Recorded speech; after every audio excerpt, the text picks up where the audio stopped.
Hi, everybody, welcome back. I'm the Strategy Professor, and today we're going to be looking at just a top five updated tier list for patch 923, and I'm going to try to do this as fast as I can. I'm going off to Thanksgiving with the family for a couple of days here. I'll have another video about that, announcing that. But I just wanted to give you an update on the tier list. I did want to do more roles than just support an ADC, where I did an in-depth tier list, but I just don't have time to do all of them before Thanksgiving's over. So I figured I'd try out this new format where I just talk about the top five really quickly, aim for 30 to 45 minutes, and just kind of give you just a really quick overview of how I think the meta is shaping up and what I think is good right now. So if you like this video, please be sure to like and subscribe. Check out the stream. It happens most nights around 10 p.m. Eastern Standard Time, goes till about 2 a.m. Eastern Standard Time on YouTube. Very friendly, chill, welcoming community. I'm not going to be on there tonight and Thursday, so Wednesday and Thursday of Thanksgiving week. I might be back on Friday, I'm not sure. But I'll definitely be back on Saturday. I will notify everyone via Twitter at the Strat Prof, and you'll see an announcement on Discord whenever I'm coming back as well. But let's go ahead and get in here. And check out the rest of the in-depth content as well. Real quick before we start, I've got two-part patch notes, explanation, meta-analysis, and then I have an in-depth support and ADC tier list. So be sure to check those out if you want a bit more depth. This one's not going to have the links. Usually I have the links and I talk about builds and I go over champion abilities a little bit and what makes them strong, but this is going to be like a much briefer sort of TLDR version of that. Okay, so let me know what you think about this format. This is mostly, once again, just because I'm short on time and I just want to give you guys something before I go off for Thanksgiving. But if you guys like this type of format, then I could maybe mix this in. I still want to do the in-depth stuff too, but maybe mixing in some of this quicker stuff would work a bit better too. So let me know what you think. Okay. We'll start off with support. I do think that Soraka is the best now, and I think that Soraka and Janna are both very good, but I think it's a pretty wide margin after that. So one of the main things that makes Soraka really good, I know I said I wasn't going to go into all of the abilities, but since she's kind of number one here, I'll talk about her a bit, and especially since I've been playing her a ton, I get a lot of questions, so I'll just hit the main questions I get asked about her a lot. You want to get 2 or 3 points of Q in the laning phase because this gives you a ton of self-heal, which allows you to trade a lot better, and it empowers your W healing. So it heals both you and your ally. And the big thing with Soraka is if they can't kill you in an all-in, then you're going to win every trade pretty much because your heal is so strong, the numbers are so big on it, that you're just going to win, pretty much every light trade. So what you want to aim for is just a little bit of poke with the Star Call. You can also wave clear with that as well. I mean, it's not, if you get 3 points in 145, hitting that backline minion wave sets it up perfectly for like a Caitlyn Q or a Jinx Rocket or whatever. So she is very good at pushing. Now, she's not going to have a lot of kill threat in the laning phase. Excuse me, I'm still sick. I know it's not everybody's favorite, but, I can't do anything about it. So she's not going to have a lot of kill threat, but she is just going to, through attrition win most lanes unless they kill her. So that's where kind of the runes and the summoners and all of that comes in. I like running her with barrier, which has been pretty standard on a lot of Sorakas over time. And the reason for this is it stops a lot of damage coming into you, and most importantly, it also blocks true damage. So it blocks ignite damage. That's huge. A lot of people don't think of that, but exhaust does not block ignite at all. And a big thing about, because it's true damage, and a big thing about exhaust as well is if they do a bunch of damage to you right off the bat, like they burst you, then it loses a lot of value. If you start at 200 HP because they burst out 600 on you on like a Leona plus Lucian combo or something, then exhaust is not going to do that much. It's going to reduce, it's because you've already been dealt 600 damage. So, yeah, it's going to reduce by 30%, the next 200 damage, but that's not going to do a lot. That's only going to block 60 damage in that case, right? Versus barrier always gives the full effectiveness of it. So even if they burst you out, for 80% of your health, then barrier is still going to give you full value every time. Barrier also scales with plus healing and shielding, which you get a lot of as Soraka. It's another reason to get Mikael's on her. But exhaust does not. So that's why, and also, like, you have to be close to exhaust. If you get sniped out by something long range, like a Jhin ult, which is very common right now, or a Jinx ult, or something like that, obviously exhaust is not going to help you there. Or if it's like a Caitlyn just gunning you down, trying to run you down and shoot you down. It's not going to do that much. So for these reasons, I really like Barrier. Now, it is a little greedier because then you can't exhaust for your AD carry, but the thought process behind that is if you just stay alive, you have such a low cooldown heal that you can heal your AD carry through almost anything as long as you're able to Barrier. And for similar reasons, that's why I like going Guardian on her as well, which seems a little weird. Not a lot of people go Guardian, but it's the same premise. If you don't die immediately, if you don't get bursted out, you're probably going to win the fight. You're probably going to save your AD carry. You're probably going to turn the fight around. So that makes her very difficult to kill if you take Guardian plus Barrier. You hit your Q, you drop a Redemption on you, and you press your ult button. You're going to have like 2,000 damage worth of mitigation. So unless you get caught off guard and just don't cast anything, they're probably going to have to deal like 3,000, maybe 3,500 damage to you in the mid to late game to kill you. And they're going to have to do that almost immediately. So that it makes her surprisingly pretty difficult to kill because she has all these defensive tools at her disposal. So I think that, due to those tools, that makes her healthier.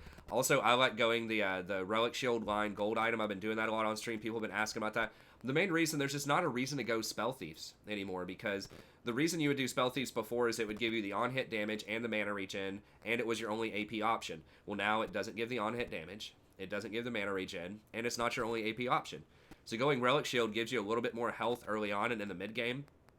It's easier to stack up, and it still gives you AP and health at the end of the game. Now, the trade-off is, once it's fully stacked, then you're going to lose 20 AP for the cost of 150 health, which is the exact same cost in terms of gold value. Obviously, you'd like the AP more later if you can position well and not get blown up, but the HP is not worthless. It's really good because, once again, if you don't die on Soraka, you're probably going to win the fight.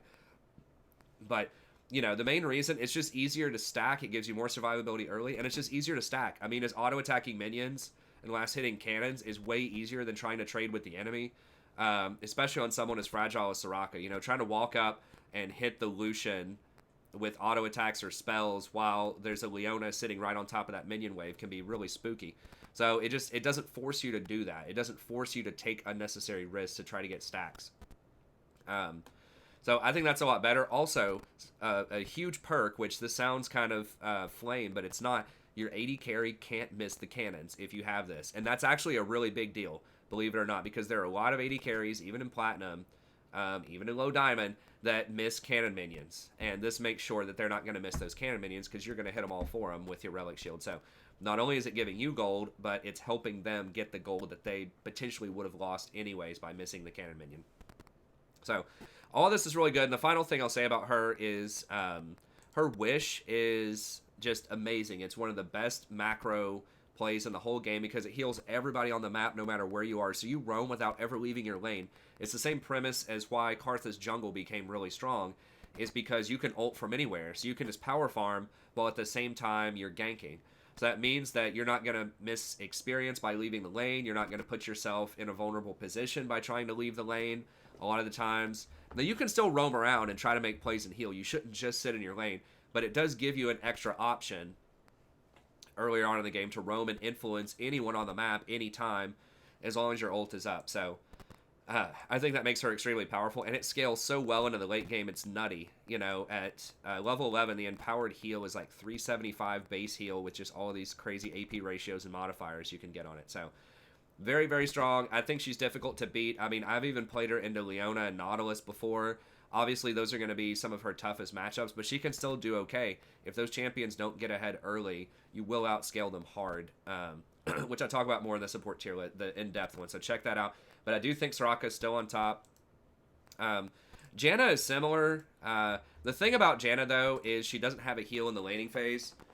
She only has a shield, so she can be bullied out by things like Zyra, who's becoming more popular, Soraka, Nami, Sona, all of these champs, she can get poked out and she can be in big trouble early on. And then, like, her stuff is just a bit more conditional. Like, her ult is good. And I've played a lot of Janna. I think Janna's my most played champion over time. But they've nerfed her a lot over time. Like, they've nerfed her shield. They've nerfed her tornado specifically was kind of a low-key nerf that not a lot of people talked about, but it's way slower than it used to be. It used to come out, like, immediately, and it used to be able to stuff things like Leona specifically very easily. It was a super winning matchup for Janna back in the day, and now it's a lot more dicey because your tornado's slower. Like, even just that extra, like, quarter of a second slower on the tornado speed means that Leona can get close enough to get the bonus range on her Q and still hit you, even if you interrupt her E. So, that can be kind of rough. But she does have really good peel and protection. So if you're trying to run away from people, kite, rotate around the map, get good vision down, if they have a lot of hard engage, like the Leona, Nautilus, Zac, Vi, all those things, the pushback from your ult can be really powerful. But your allies have to actually stand in the ult to get the healing. And you have to be careful not to, with your positioning. You don't want to push back enemies who are about to die. And you need to make sure that they're not going to interrupt it with something as well. While you're channeling it. So it's just a bit more conditional than Soraka. So she's kind of a safer pick. She does contribute more damage because the AD on her shield does scale really well with crit users like Jinx, like Jhin. Because the 50 or so AD that you get off of that can crit, right? So you give them 50 AD, Jhin auto attacks, he crits, it's going to be over 100 damage on that auto. So she actually does put out quite a bit of damage with her E. So... Overall, she's still going to be pretty strong. I just think she's a bit more conditional than Soraka. I think she's a bit easier to play than Soraka. It depends on, what you mean by easier. But Soraka has such a high skill cap in terms of macro because of how you use your ult. That's really the big deal. Because you have to constantly, if you're trying to play her perfect, constantly look at your minimap and interpret health bars and try to understand what's going on in the fights. Because a lot of times you can't click over there. Sometimes you can, but you can get caught and die if you do that too. So it kind of takes pretty good knowledge about matchups and how the fight's going just from looking at health bars and the minimap, so that you don't waste your ult on someone who's going to die anyways. But overall, neither one of them are that hard to play, honestly, compared to things like Thresh. But anyways, they'll be all right. Okay, Senna's kind of she's got a higher win rate, although she has come down quite a bit. She was 53 or 54% as support starting, and now I think people are mostly taking her in the AD carry position, although she's still okay as support. Main problems with her are just kind of itemization. I feel like you kind of have to get because you don't have the money as support, I don't think, unless you're snowballing really hard to get the Dustblade, Ghostblade type of build, Umbral build. That's obviously ideal if you have a ton of money. But she doesn't have a good way to get extra money like Pyke does, so it's harder to get the lethality items. So I think you're kind of stuck getting, in a lot of games, Athene's, Redemption, Enchanter type of stuff. And she has really good poke in lane with her Q through the minion wave. It heals you. It has good poke. She has good engage, all in with her last embrace. Mist is okay. This is actually, I would argue, one of the least OP things in her kit. This is what everyone thought was going to be super OP, and it's it's okay, but what's really OP is the, the 1300 range on her harass with her Q, or the, over 2 second CC on her W, or the ulti. Now, this is similar to Soraka, but it has to be aimed. You have to, it does move really quickly, but Soraka's works instantly and hits everyone on the map, versus you have to aim this. It can, in theory, miss, and it does have a delay on it. But it can be very strong. So she's still good. Healer, shielder. She puts out a lot of pressure in the laning phase. I have her just a little bit lower just because I think in team fights her cooldowns are just a lot longer than other champions. Yes, when she does auto attack, it does lower the cooldown on her Q for sure. But that's still not the same as a 2-second heal out of Soraka every single time. And the healing amount is pretty low. Yeah, you do get a little bit of AP, you do get some AD, but overall the healing is still going to be kind of on the low side. And the physical damage is pretty low too. So you do stack up over time with your souls, but especially kind of early on in the game, longer cooldown, lower heal can be rough if you take some bad trades. But I still think that she can be pretty solid. Nami's another one. Now, I get asked about Nami. Someone on the stream was asking me, well, if Soraka is good, then Nami's got to be even better, right? It's well, not exactly. I mean, Nami is good. She does put up really good damage, really good poke early on. It's basically guaranteed. You just walk up, you press W on somebody. It does the damage. It heals.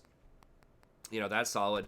Bubble does offer some potential kill threat in the laning phase.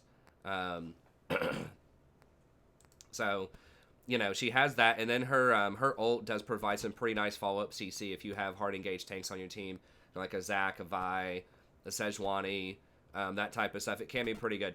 The problem with Nami though is that her heal's on a long cooldown. It's 10 seconds, and it's lower than a lot of other heals and shields out there. So it only does a 160 heal versus like some of the shielders have been buffed up again recently. Like Janna got, I think, an extra 10 on her shield.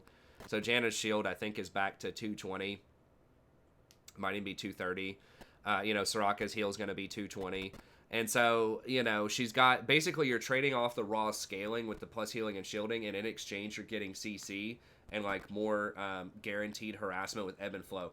Because you have to actually hit your Qs with Soraka to do the damage and the healing in the laning phase, versus ebb and flow just works. You just walk up and W them.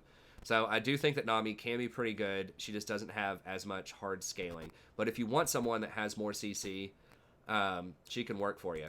And then the last one is Nautilus. I put one hard engage on here. I think Nautilus is still pretty good. He has fallen out of favor a little bit. Not even favor, just statistically he's fallen. So, Janna and Soraka are on top statistically, as I predicted. But he still has that guaranteed engage off of his R. His hook has a really big hitbox. He has a lot of CC. He puts out pretty good damage in team fights with his E spam. So he's still going to be all right. He's still going to be pretty solid. So you can definitely pick Nautilus. Now, I do think that, and this is something I haven't seen a lot of, I've seen a few people doing this, but I do think you probably need to go Righteous Glory early on a lot of these engaged tanks, because you don't have the sustain otherwise. You can't get any rejuve beads because the Relic Shield doesn't have any regen on it anymore. So getting that can give you the rejuve beads early. You can still get the Glacial Shroud for the mana and the CDR and the armor, which is really solid. And then that all turns into an extra form of engage with your with Righteous Glory. So I think Righteous Glory is something that a lot of people are kind of sleeping on, that can be very good on champions like Nautilus, Leona, Thresh, things like that don't have a heal, that are looking for something to replace the healing off of Relic Shield. So we'll see how that pans out. Now, Leona is still pretty good. I knocked her off of here, though, because I just think Nautilus is better as a hard engage, and I think hard engages are falling off in general. Blitzcrank's good if you like someone who just, is just going for a one-shot, basically. It doesn't have a lot of versatility. And then Zyra can be pretty good as well. She does have a lot of damage in the laning phase. If you completely smash the lane, you can dominate. But if it goes to mid-game, then you're going to get outscaled by a lot of enchanters. And that can be pretty bad news. So, anyways, that's going to be it for support. Let's go into ADC here real quickly. So I think that Jen, and we'll definitely speed it up a bit here. Blow my nose.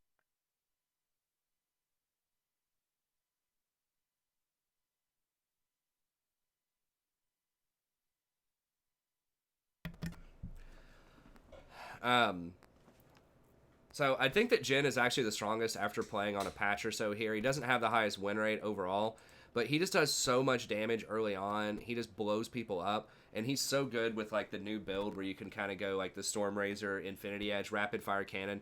He doesn't have to waste time getting stuff that's kind of goofy, like multiple Infinity Edges, or Essence Reaver's okay but not amazing on him.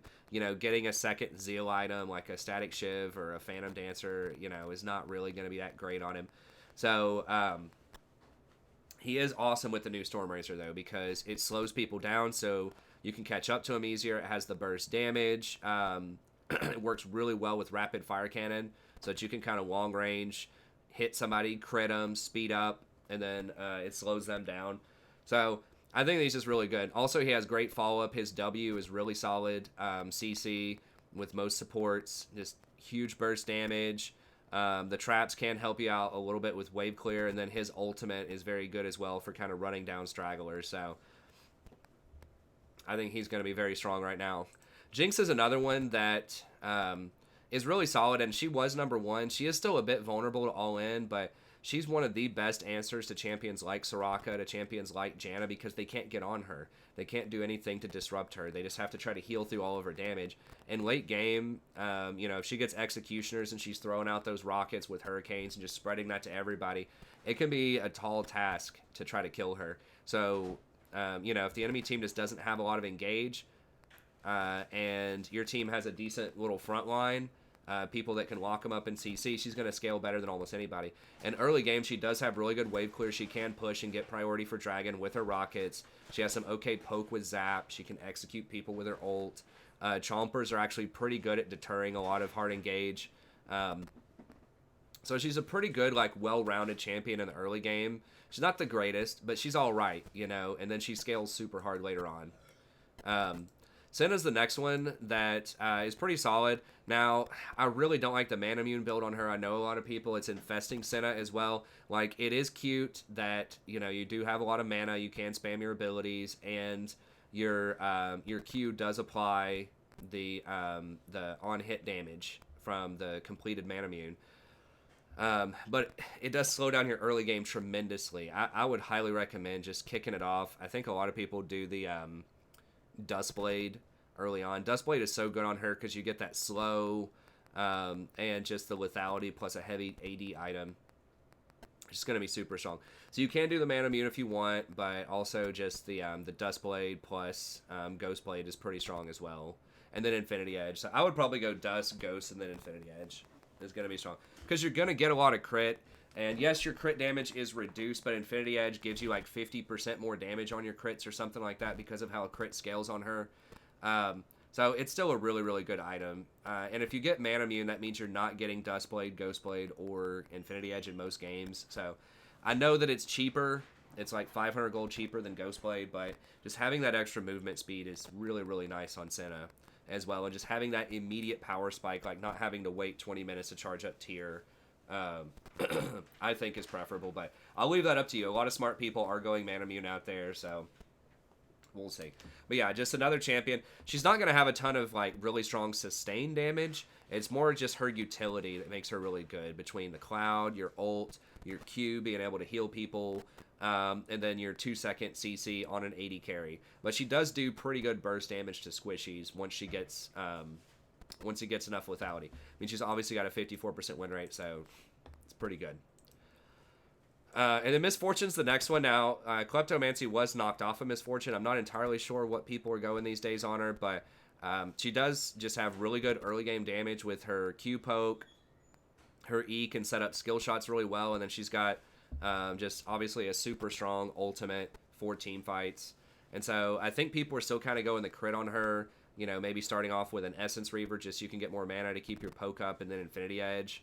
Then I'm not really sure after that. It might just be like a Mortal Reminder or something, but she does have, you know, really good early game poke, really good setup for ganks with her E. It's point click, you can't miss it. The slow is pretty large, and then really good team fight. So it's a pretty good team fight type of champ. And then Caitlyn is something that I think, you know, you just kind of have to mention. She is really good in the hands of a great player. You know, she's just in any kind of meta where you want to push and pressure lanes. She's going to be a premier champion. You know, obviously has the long range, has the traps if used them correctly, are excellent zone control, extremely high burst damage if you combo correctly, which most people don't. But if someone steps on that trap and then you auto attack to get your first headshot, net backwards, while you're netting backwards, you start the animation for Q. It's going to hit him with the Q, and then it's going to proc another headshot, and then you headshot him again. And that'll pretty much one-shot a lot of champions in the early game, a lot of squishies. So a really good Caitlyn is definitely very fearsome, but she is one of the more difficult 80 carries to play correctly around those traps. But she can be really good if you get ahead with her. So I think Stormrazor is actually really good on her. I know a lot of people get Infinity Edge early on. It is good as well, but the Stormrazor with the with that slow is very, very nice. But anyways, and then Draven can be good if you're really good on Draven in the laning phase. Sivir hasn't really panned out. I thought Sivir might be a little bit stronger, but I think her mana costs are still just a bit high. And Ezreal, surprisingly, I've seen some pretty good Ezreals with Conqueror. He does a lot more damage in combat now without Klepto, so that's pretty nice, but his win rate's just not really reflecting that. I may have just seen a couple of good Ezreals, but I think that with Conqueror, he could actually be kind of decent. And if you're a god on Heimerdinger, you know, Heimerdinger can work too, but most people are not going to be that. Okay, mid lane. So I think that Ryze is still going to be the strongest right now. Ryze just feels really OP. Yes, there are some bad people out there on Ryze, but honestly, I don't think he's that hard to play. He does take a little bit to charge up, you know, with tier and to get online, but it just feels like once he gets his rod completed and he has his tier, like, He can just completely delete people. He does way too much damage in team fights. He's got CC, single target, extra movement speed. He just has a ton of damage, so his win rate's not that high, but I think a lot of people just mess him up. But he has such good wave clear, and he can roam with his ult. This has just way, way too much damage, especially in team fights. So I've got him up there. I think Ryze is going to get nerfed here pretty soon, especially because of his play at higher elo brackets. Now, similarly, I think that Cassiopeia is really strong right now. Ryze is also very good against tanks, which is very relevant when we start talking about jungle and top lane here in just a second. But Ryze does a lot of sustain damage, so he has burst and sustain, which makes him good against tanks.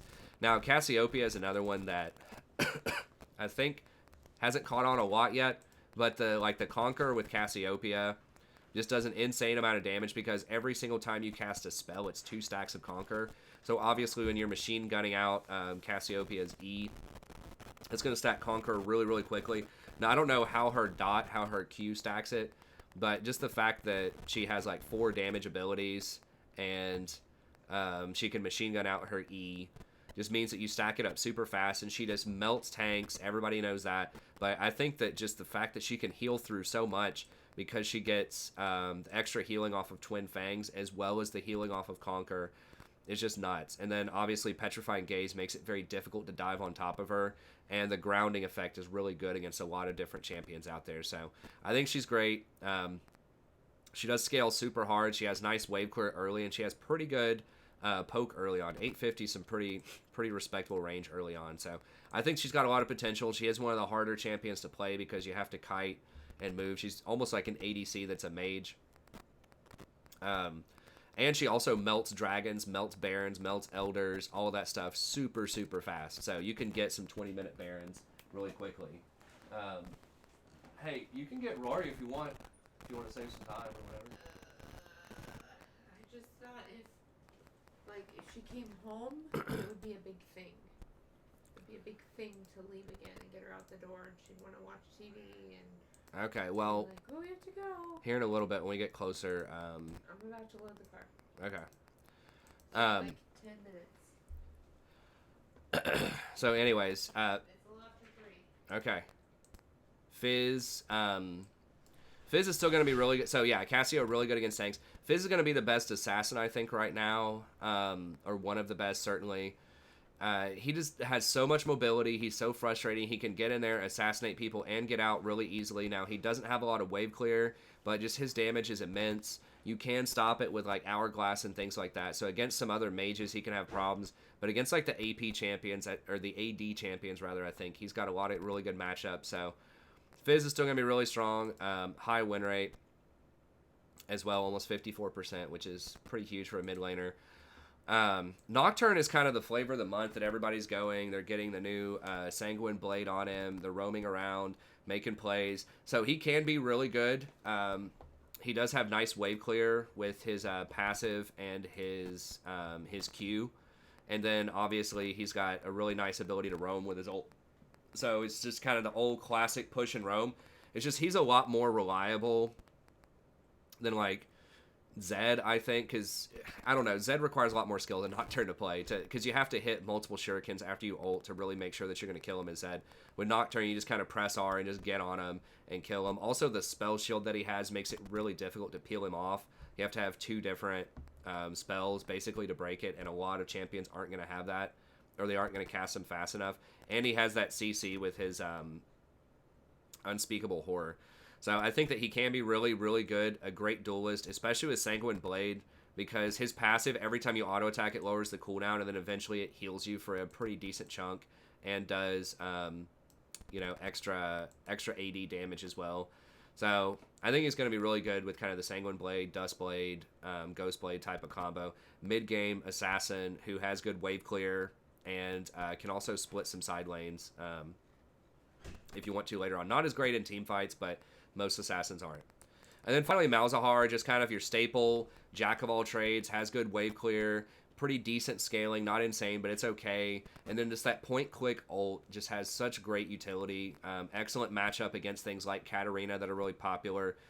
pretty good against Fizz. He's got great gank assist. So I just think he's pretty well positioned in this meta. Also does a pretty good job of killing dragons and barons with his little minions that come out. Really start adding in quite a bit of extra damage once you get your Rylai's and your Liandry's. So final couple roles here. I think jungle... Jungle's going to be... jungle overall is weaker in the early game right now, I think. But if you can farm really well and get dragons and just get objectives on the map, you can really have a huge impact on the game. So jungler is still important. It's just not as much like super pressure to gank and be very successful with ganks early on. That can still work, but now there are different playstyles that are good. And I think that tanks are just a lot better with the nerf to conquer and kind of the buff to aftershock for big tanks. For supports in the bot lane, it's a nerf, but for tanks, it's a buff because they're going to get a lot of stats to go with that. So, also, people are figuring out the enchanters are good again, and tanks are amazing with enchanters because they have so much resistances, the armor, the magic resist, all that stuff. The tanks are going to be better in that type of meta. So I think Nunu, once you start talking objectives, tanks, utility, Nunu has to come up. I really haven't seen him played that much.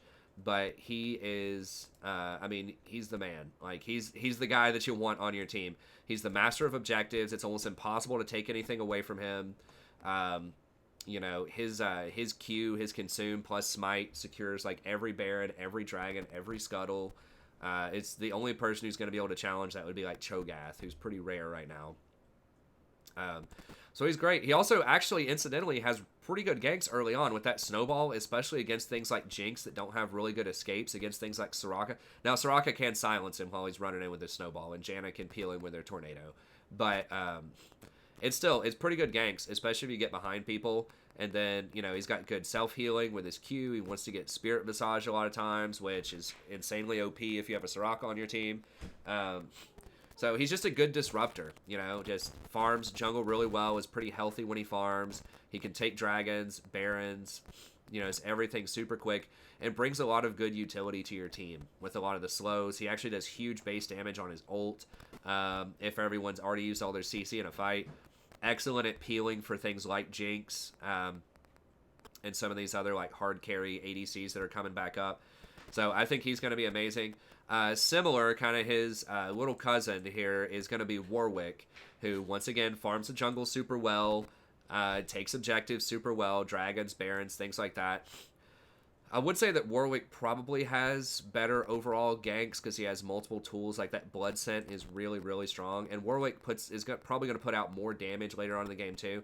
I'm not sure how everyone's building him. I think people still do Tiamat to help him out in his jungle. He'll probably get a Spirit Visage at some point as well. So Warwick's still going to be a force right now. And he, you know, he's almost 56% with a 5% play rate. And a lot of that is just because he gets to farm a lot. And he's just so good at doing a bunch of different stuff. Like, he's not great at early game, like level 2 ganks, but everything else, you know, he's going to be pretty strong. So I think that he's definitely a major beneficiary of a lot of the changes that have been going on here. And then next up we have Kha'Zix. Now Kha'Zix is the one kind of assassin that I have on here, and I think that a lot of these like early game hard pressure junglers aren't doing as well. So like Lee Sin, you see Lee all the time, but he feels like really, really vulnerable in a lot of my games. If he doesn't take over, he can fail pretty hard. And then you've also got the stuff like you know, the Jarvan, Elise, Zen. I mean, they're still up there. They're a higher win rate than Kha'Zix, but I think that they have worse matchups into the mid game, into some of these tanks. But Kha'Zix is just like, he's the type of champ, if you're a really good jungler or if you are like smurfing or something like that, he's going to be almost unstoppable. He does take objectives really quickly too. Like, he can just melt dragons and barons. So that's really nice. But then just the invisibility and being able to kill like these squishy supports that are becoming more popular, killing these squishy AD carries that don't have a lot of mobility like your Jinx, can be pretty good. So he's if you want to play something that's aggressive, that's snowballing, it's one of those hard carry junglers, he's the one I would probably go with. And then Olaf is kind of coming back up. He's an awesome mid-game champion. As soon as he completes his ult and he has his ghost up, you know, it's just kind of off to the races. He can delete people. He catches people off guard. He does so much damage, has a lot of healing, takes dragons super quickly, you know, clears his camps really quickly. And once he gets ahead, he's just almost impossible to stop. You can't CC him. You can't fight him. A lot of the times, there's just not a lot you can do unless you yourself have a lot of movement speed and you dodge axes really well. Then maybe you can get away from him. But other than that, he's just a nightmare for a lot of champions to deal with. And then, although he does fall off, like, if he doesn't get really far ahead, he can get blasted later on because he just won't have the damage. Because once his ult wears off, he's going to get melted probably. But if the ult's up, he's going to be really good. And then Zac, I think, is really underrated right now. He does have a pretty good win rate, but this champion just has one of the best engages in the game. It's crazy. The alcoves help him out a lot, give him an extra gank path that can be kind of sneaky that people aren't expecting. Although he could just jump out of bushes anyways most of the time. So the alcove, I mean, maybe it doesn't matter that much. But just really hard engage. Very difficult to run away from this champ. Has a lot of CC. Pretty good health. Good scaling. Definitely wants Spirit Massage. Very good with things like Soraka. Nami, Sona, all those types of enchanters. So I think that he can be pretty strong as well. And then if you need like that hard engage type of champ, although he doesn't do objectives as fast as some of these other ones. That is kind of a knock against him. He doesn't take those early dragons quite as fast. But if you need like the premier hard engage, like almost nobody's going to stop you except for Thresh. Janna might stop you as well, but a few things can stop you, but very few. So I think that Zac is one of the best engages if you need that on your team.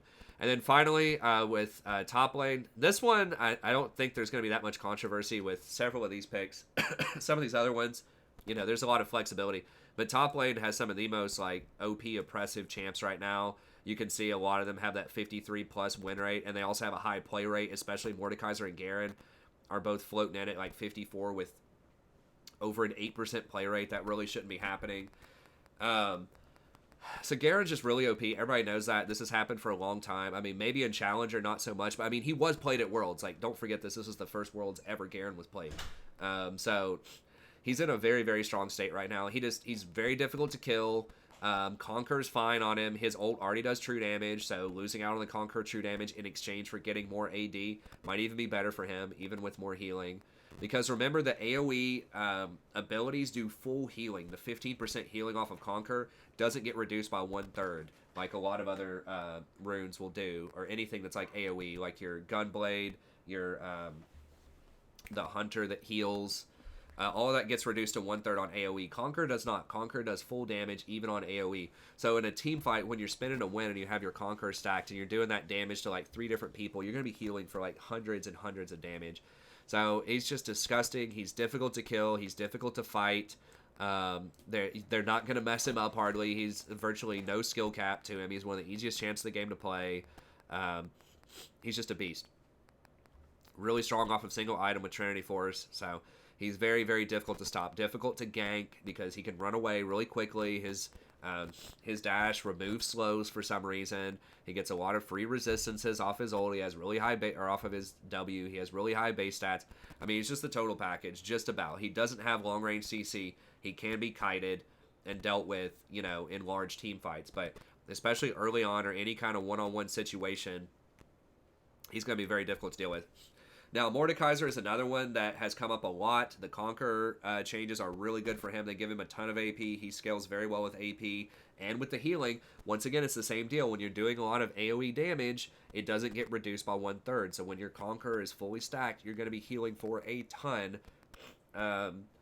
in team fights. And he can single out anyone that doesn't have a Quicksilver Sash. He can grab you, and you're going to die. Probably in a team fight. So he can force that one-on-one, kill somebody. I mean, even just taking, like, he's a good, like, people don't think about this, but, like, he's a great anti-assassin to peel for your AD carry. You know, if somebody's running in there, like the Nocturne ults your AD carry, if you can just clear away that Nocturne ult and then ult the Nocturne might be able to kill you one-on-one in the death zone. But a lot of those assassins, once he gets a few items, they're not going to be able to kill him fast enough, and he's just going to heal through most of what they do. So he's just really good. He has a lot of utility with his ult. He has engage with his grab. It's not amazing, but it's okay. He's just a really good team fighter. Yorick is another one that is gaining a lot of popularity. He just pushes really well. He threatens towers really well, which gives you great priority, so you can rotate on dragons, barons, all of that kind of stuff. He does decent damage in team fights with his maiden if you can keep it up. And Soraka, I believe Soraka can heal the maiden. So he's just good. It's like just a high pressure lane. He's going to force somebody to come up there and try to deal with him early. Because he's difficult for a lot of top laners to deal with. And if you leave him alone, he will massacre the towers. Like, he takes towers almost faster than anybody because of Maiden and his little ghouls and the fact that he gets Trinity and he just, like, beats on those towers. So, he's just one of the best split pushers right now, and he's pretty difficult to kill as well. He ends up being pretty tanky. So, these are kind of like your off-tank, your bruiser, whatever you want to call them type of champs. Darius is like Garen's little cousin, you know, not as strong as Garen is right now, but still going to be a monster. Very, very difficult to duel. Excellent against tanks because he has true damage, just like Garen. If he gets that bleed stacked up and you're just sitting there trading autos with him, he's probably going to kill you. If he gets those resets in team fights, he can completely massacre everybody. So all of these champions are very good with the new Shurelya's as well. Now, Shurelya's, you don't always want that, but if you have a couple of these meatballs on your team, you've got like a Garen top lane, like a Mundo jungle, or something like that. Getting Shurelya's on something like a Soraka can be very, very good. Because these guys are balanced around. Supposedly, you can kite them. But obviously, Shurelya is going to make that a lot harder. Or if there's an Olaf in the jungle. So I think Shurelya's is really underrepresented. It's not an amazing item, but like in the right circumstances, it's like a third item. It definitely can be pretty good. And then the final champion that I'll mention here is Mundo. And Mundo is also really good in the jungle as well, but I figured I'd just mention him once. It's the same drill as like the other ones. Just very, very difficult to kill. Has pretty good wave clear with his W. Takes towers really, really quickly with his E, which is what a lot of people are maxing on him lately. And you just get a couple of items, and he's going to be almost impossible for a lot of champions to duel. Now, he doesn't use the Conquer. A lot of these, you know, none of those use Conquer like the junglers do, but, or not Conquer, Aftershock. But still, he's just going to be one of the highest damage, like, duelist type of tanks out there. And he's just going to be a beast.